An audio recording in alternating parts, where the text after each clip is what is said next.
Hi, Polly here with Cut at Home. Today I'm going to show you a few cool ideas you can use for using up paper scraps. Now I don't know about you, but I end up with a lot of paper scraps and I always go to them first when I'm making projects. First thing I'm going to show you is just a simple weave, and all I did was take 1-inch strips of paper, 2 different patterns. You can use as many strips as you want. I'm going to make a card, so I'm not going to need that big of a space. So I took 6 of the brown and 5 of the tan.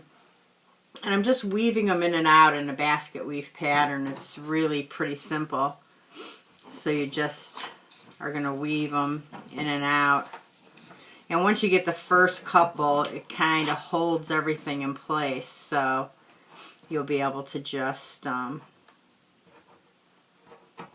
it like that. And I think what I'm going to do with this one is I'm going to start it the other way so I have some of the dark paper going in that direction.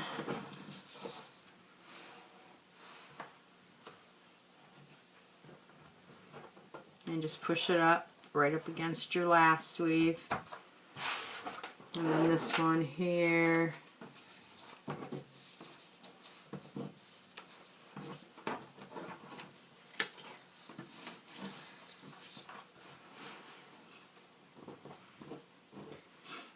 And you can adjust these however you would like them. Because what I'm going to do is I'm going to die cut this too. So I'm just going to play around with the placement a little bit. I want some of the darker color to show.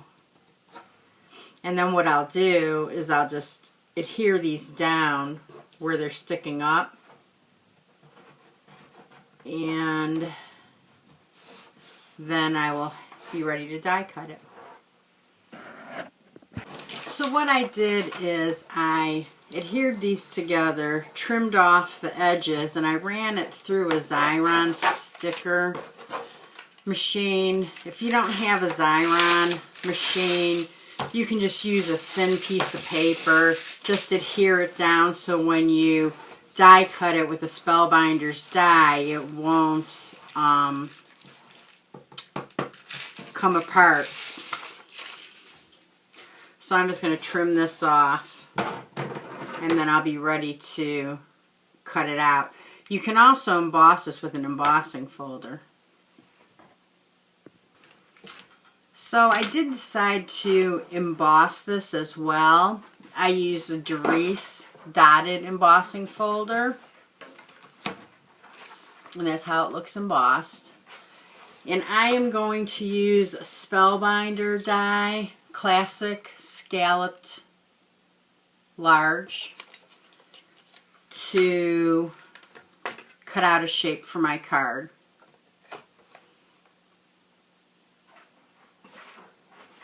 I'm just going to get it centered where you would like it.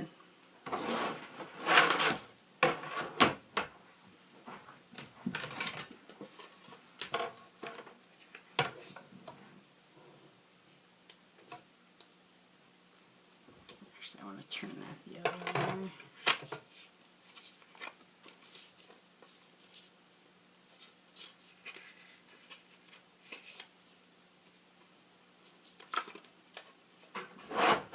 Put your top plate on for your sandwich.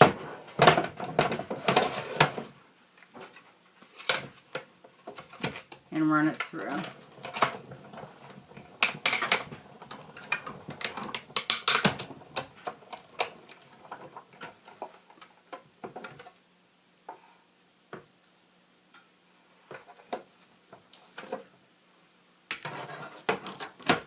Now you can use the mat for embossing if you'd like. You just lay that on top of your die cut image. Put your top embossing plate on. And then you're going to run it through your machine again.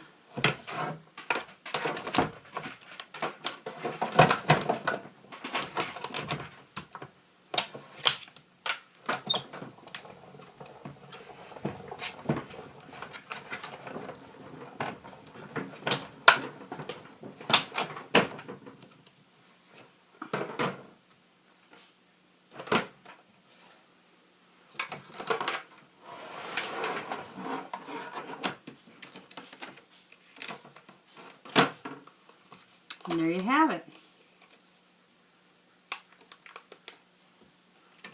And I'm going to use that on a card.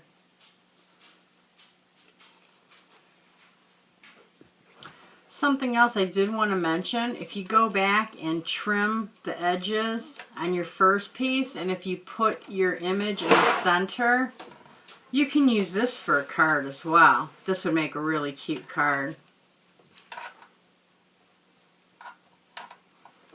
And I had a couple pieces that are loose here. You'd have to glue this down, which I'll do. But that would make a really cute card. You could even take one of your smaller dies,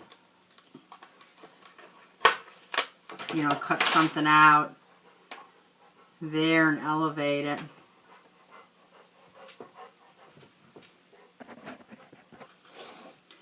You can always use scrap paper for borders too. I just took 3 different scrap papers.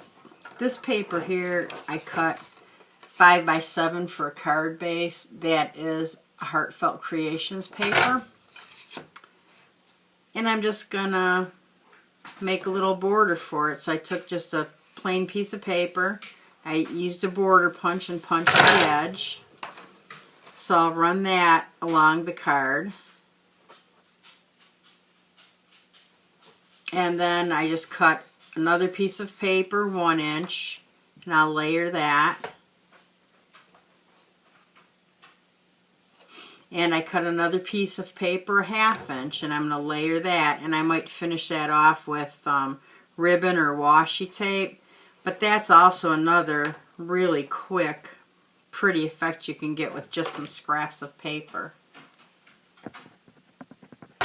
Here's another card that I made using just scraps of paper.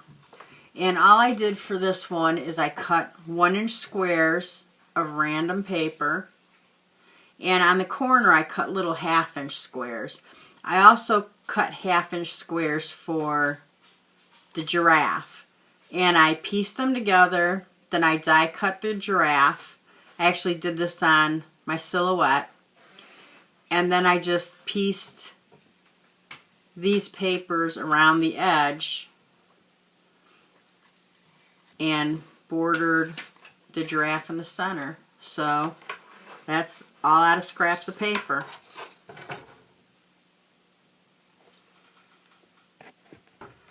Here is one other idea for using paper scraps. This is a patchwork quilt design, and it uses 1 inch squares. I first saw this on Split Coast Stampers, but I altered the pattern for my use. I'll share that with you on the Cut at Home blog. But this is just 1 inch squares. You can use a 1 inch square punch, and some of them are cut on diagonals, and then they're just pieced together. The center is a Spellbinders die and a sentiment stamped. So this is another nice way to use paper scraps. I hope this has given you some ideas on how to use up your paper scraps. But definitely, before you make your next card, go back in your scraps and take a look and see what you have. You'll be amazed at what you can do with them. I hope that you've enjoyed this video. Stop at the Cut at Home blog to see the completed projects from this video. And until next time, thanks and happy scrapping.